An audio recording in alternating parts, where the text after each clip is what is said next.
Olá, olá, senhores, tudo bem? Vamos falar um pouquinho de transformadores. Tá pifando a cabeça de muita gente aí, queimando o cérebro, torrando as paciências, né? Olha só, meninos. Quando a gente fala de um transformador, o carregador, qualquer carregador que você utilize, tablet, iPad, celular, qualquer coisa desse tipo, ele acaba sendo um transformador para nós, tá? Um mini transformador. Antigamente os transformadores eram caixas desse tamanho, né? E agora elas foram reduzidas aí, são mais eficientes, né? Esse transformador, ele vai, como o nome está dizendo, transformar uma DDP em outra DDP. O que a gente precisa focar aqui é a voltagem, tá? Um exemplo, o teu celular ele precisa de uma voltagem média aí de 5 volts aproximadamente para ser carregado, a bateria dele no caso. Se você ligar numa tomada caseira que tem 110 ou 220 volts, se não fosse o transformador, a gente poderia danificar o equipamento, né? Então a ideia do transformador é pegar uma DDP alta e transformar numa DDP baixa, certo? E isso ocorre de uma forma simples.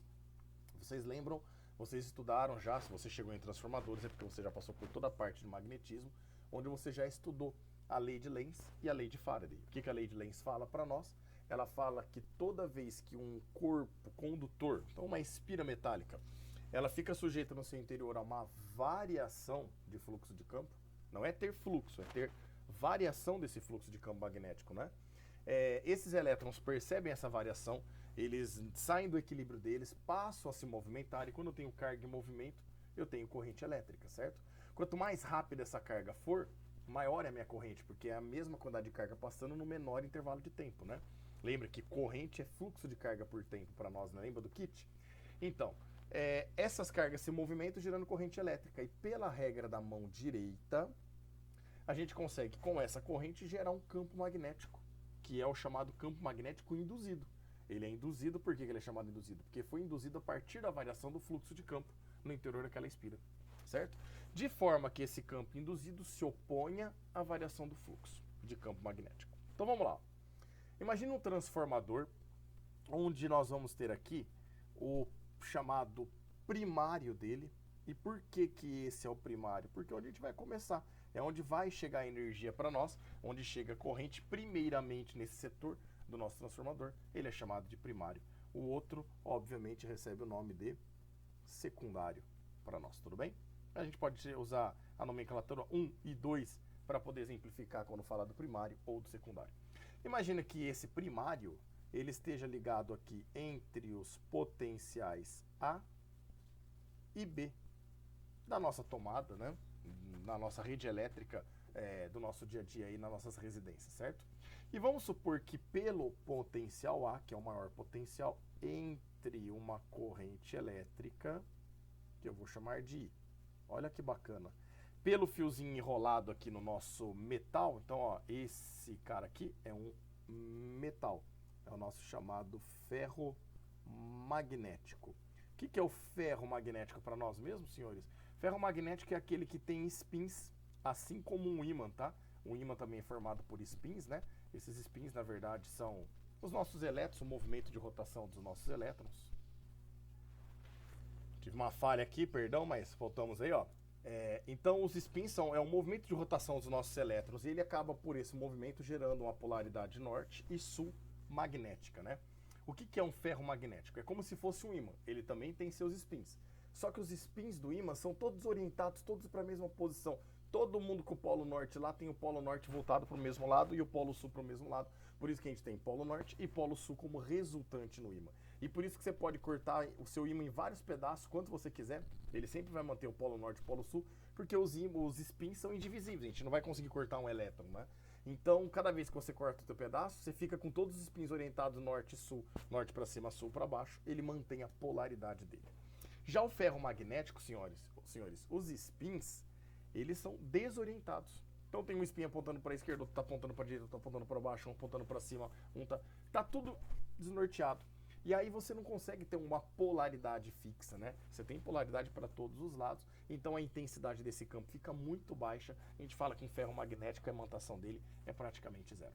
Porém, o ferro magnético, ele tem a propriedade de esses spins, toda vez que tiver um campo magnético nele, os spins se orientarem de acordo com o campo magnético da região. Há um exemplo, a porta da geladeira, certo? A porta da geladeira é um ferro magnético que os espinhos estão todos orientados. A hora que você aproxima um ímã, se esse ímã tiver um campo magnético para cima na região, todos os espinhos se orientam para cima. E aí passa a ter o quê? A atração entre eles, porque, vamos supor, se ele chegar com o polo norte para dentro da geladeira, os espinhos da porta da geladeira vão se orientar com o polo norte para dentro da geladeira. Isso significa que pro lado de fora ficou o sul. Aí o sul da geladeira com o norte do ímã dá atração. Se você inverter e inverte a polaridade também, continua dando atração. Então o ferro magnético ele tem a propriedade de seus espinhos se orientarem de acordo com o campo na região. Então olha que bacana. Ao passar essa corrente elétrica, porque está ligado na tomada, né? Esta corrente elétrica ela vai chegar aqui, ó. Então ela vai passar por trás do nosso ferro magnético aí, ó, e vir aqui na frente. Aí de novo, ó. Opa, aqui ficou ruim. De novo, ela vem aqui por trás e sai aqui pela frente do nosso ferro magnético.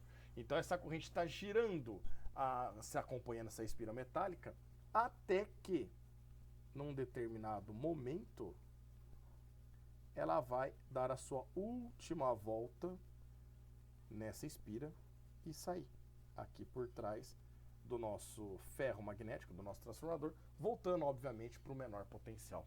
Bom, olha que bacana. Eu não tinha corrente, passei a ter corrente. Isso significa que, pela regra da mão direita, essa corrente que passa pela frente do meu ímã, do meu ferro magnético, desculpa, e gira por trás dele, vai criar um campo magnético orientado para a direita. Vamos trazer a mão direita aqui? Olha só. Então, olha lá, senhores, trazendo a mão direita aqui para nós, ó, olha só que bacaninha. A corrente está girando lá por trás do nosso ferro magnético, né? Então, eu vou fazer os 4 dedos passar lá por trás, ó, e a corrente sai aqui, ó, desse lado, né? Olha para onde está apontando o dedão, lá para cima. Então, eu percebo que existe um campo magnético que é gerado, vou colocar aqui na cor azul, tá? Um campo magnético que é gerado no interior dessas espiras, ó. Esse é o campo magnético gerado pela corrente. Só que olha o que acontece, olha que bacana. Esse campo magnético passando aqui vai orientar os spins desse ferro magnético. E aí olha que bacana. Esse ferro magnético, eu vou pintar como se fosse vermelhinho o polo norte, tá? E o branco é o polo sul. Então, os pequenos spins, como se fossem pequenos ímãs para nós, ó, eles vão ficar orientados de acordo com o campo magnético. A parte pintada é o polo norte, a parte branca é o polo sul. Só que aí esses spins, ó, eles vão se orientando. O campo magnético vai girar aqui e aí vai orientando. Então, a gente passa a ter um campo magnético fluindo no interior desse ferro magnético. E dessa forma, senhores, como eu passo a ter os spins todos orientados dessa maneira, eu passo a ter campo magnético fluindo por todo o meu ferro magnético, inclusive no interior da segunda espira. Olha que bacana. Lá no secundário, agora, como os spins estão orientados, eu passo a ter um campo magnético fluindo por dentro dessa espira. Óbvio que esse campo magnético é o campo magnético gerado lá no nosso primário, certo? E aí agora, olha só que bacana. Eu não tinha campo magnético nesse secundário, nesse fio enrolado. Eu não tinha, estava tudo desligado. Passou a ter campo magnético, ó, pera lá. Variou o fluxo de campo. Eu não tinha nada e agora começou a ter. Eu aumentei. Eu comecei com um pouquinho, foi aumentando, aumentando. Um fluxo de campo agora existe no interior dessa espira. E é para baixo. Então os elétrons daquela espira circular, daquele fio metálico, vão perceber a variação do fluxo. Antes não tinha e agora tem. Ou seja, teve um aumento, já que não tinha nada e agora tem, certo? E aí com esse aumento de fluxo de campo lá, os elétrons vão se mover de forma a induzir um campo magnético, que nós chamamos de campo magnético induzido, que se opõe à variação. Então olha que bacana. Como o campo magnético não tinha, agora tem, é para baixo, aumentou o valor do campo aí para baixo, que era 0 e agora existe alguma coisa. Como eu quero me opor, eu quero diminuir. Para eu diminuir, eu vou ter que gerar um campo no sentido oposto. Então, o campo induzido pela espira, nesse caso, tá? Ele vai se opor ao campo magnético gerado pelo ferro magnético aqui dentro. Então, esse é o nosso campo magnético induzido. E pela regra da mão direita, dedão no campo magnético, ó, se o campo magnético está para cima, a corrente vai passar pela frente e girar por trás do ferro magnético. Deixa eu ver se eu trouxe a mãozinha aqui, que vai fazer isso. Olha lá, ó, o campo subindo, ó, a corrente girando aqui, ó. A corrente gira e sai aqui pela frente do fio. Então a gente gera uma corrente I saindo aqui por cima, saindo pela frente, né, do nosso fio. Então essa corrente vem aqui, ó. Ela tá girando dessa forma. Portanto, ela entraria, né, uma corrente, a gente forçou o movimento desses elétrons, passa a ter um circuito, então aqui eu tenho uma corrente que entra por baixo e sai por cima. Essa corrente no primário nós vamos chamar de I1. Essa corrente no secundário nós vamos chamar de I2. Certo ou não? Mas olha que bacana, meninos. O campo magnético, lá no primário, ele acaba tendo muitas espiras, né? Então ele consegue movimentar elétrons em várias espiras lá e ter a corrente, ou no caso, a corrente passando por ali gerou esse campo magnético. Só que agora no secundário eu tenho poucas espiras. Perceba que ela dá apenas 2 voltas, né? Enquanto que lá no primário tem 1, 2, 3, 4 voltas, é o dobro de voltas. Isso significa que aqui, para poder compensar, já que eu tenho pouca carga em movimento, essas cargas vão ter que se deslocar mais rápido. Então a corrente acaba ficando maior. Eu acabo aumentando a corrente para compensar a falta de espira, já que o campo magnético fluindo é o mesmo lá do primário. Óbvio que, se o campo magnético agora, que a gente gerou lá, ficar nesse valor constante B, eu não vou ter mais variação de fluxo de campo no secundário. Eu vou passar a ter um fluxo de campo mais constante lá no secundário. E aí, a partir de agora, se esse campo ficar com o mesmo valor, os elétrons vão perceber que já equilibrou, eles param de se mover no secundário, e aí eu não tenho mais corrente no secundário, e portanto o meu transformador não funciona. Então, meninos, é necessário que, além de ter esse fluxo de campo, que esse fluxo de campo esteja variando. Vamos lembrar, campo magnético é um vetor.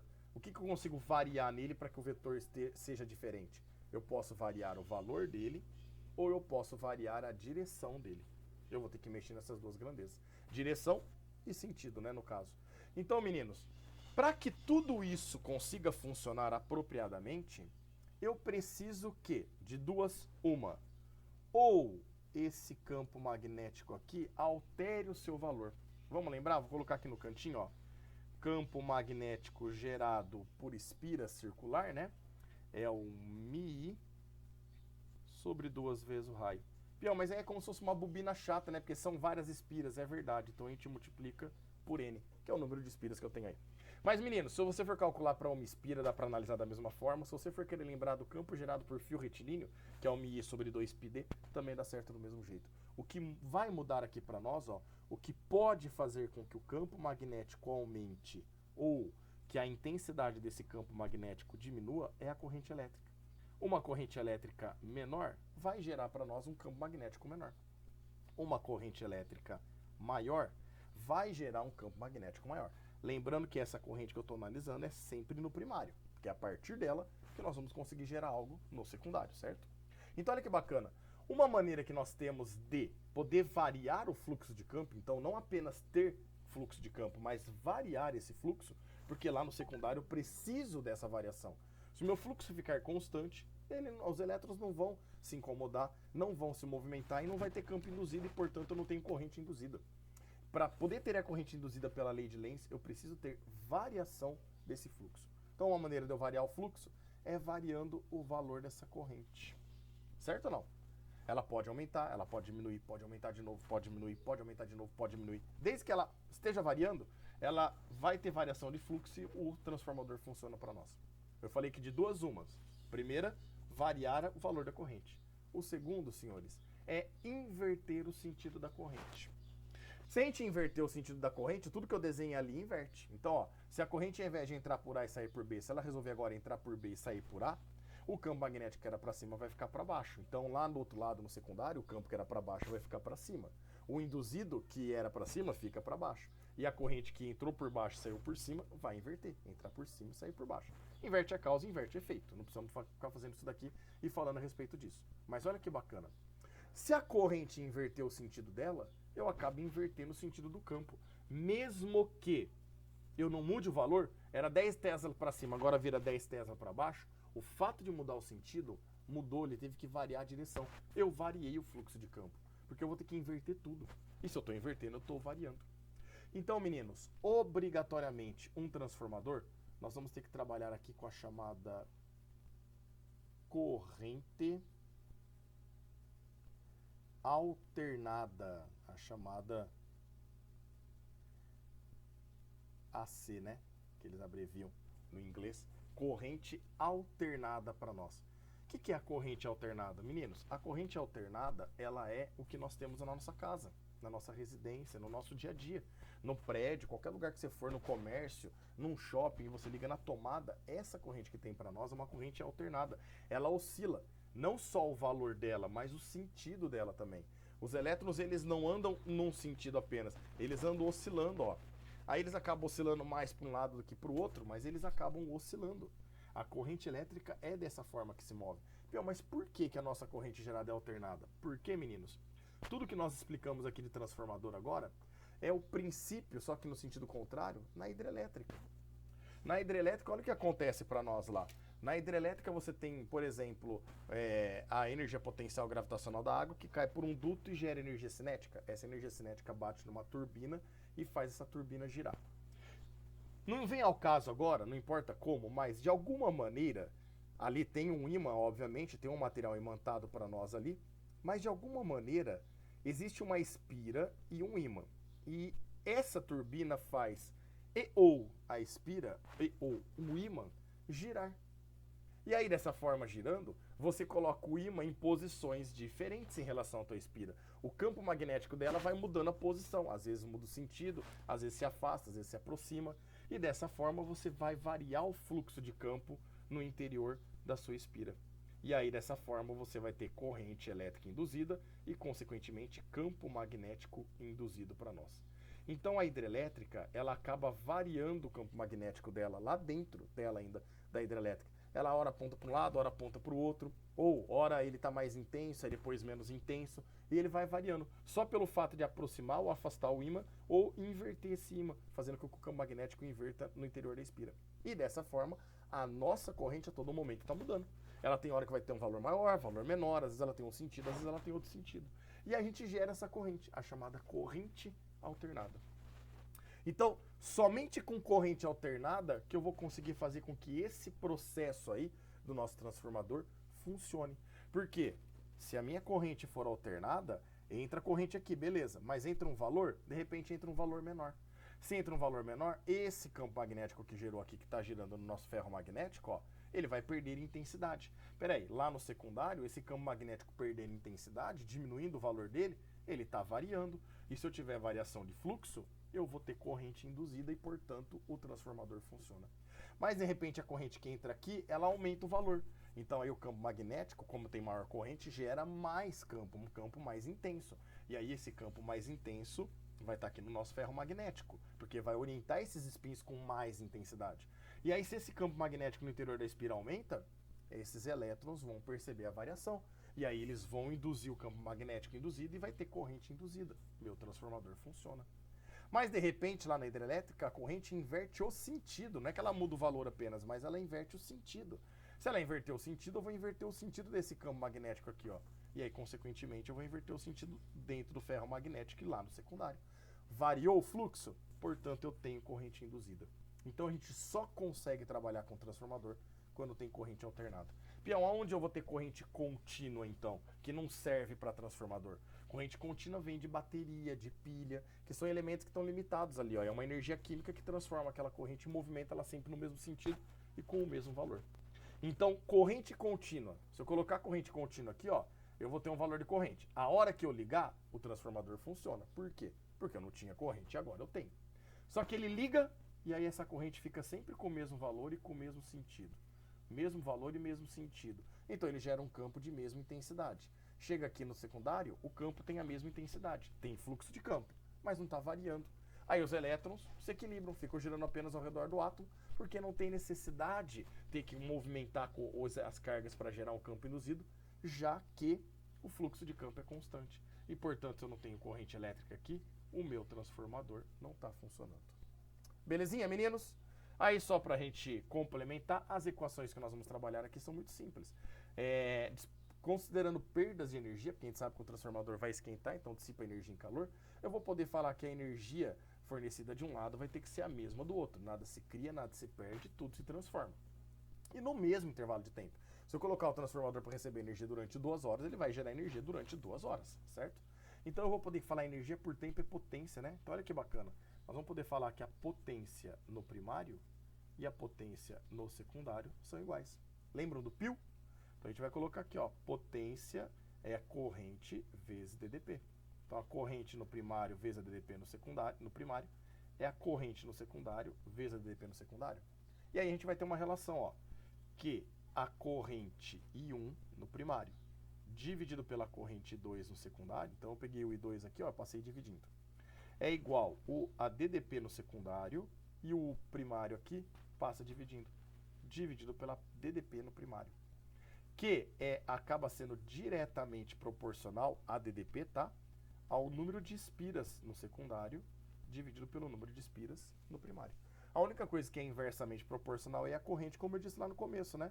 Quando aquele campo varia lá no secundário, ele vai gerar uma corrente, mas como tem menos espiras, a corrente tem que acabar aumentando. Então, menor número de espiras, maior corrente elétrica. Então, essas grandezas, corrente é inversamente proporcional a DDP e ao número de espiras. Já a DDP e o número de espiras são diretamente proporcionais para nós. Beleza, meninos? Eu espero ter clareado um pouquinho para vocês aí. Belezinha? Um grande abraço a todos e até mais.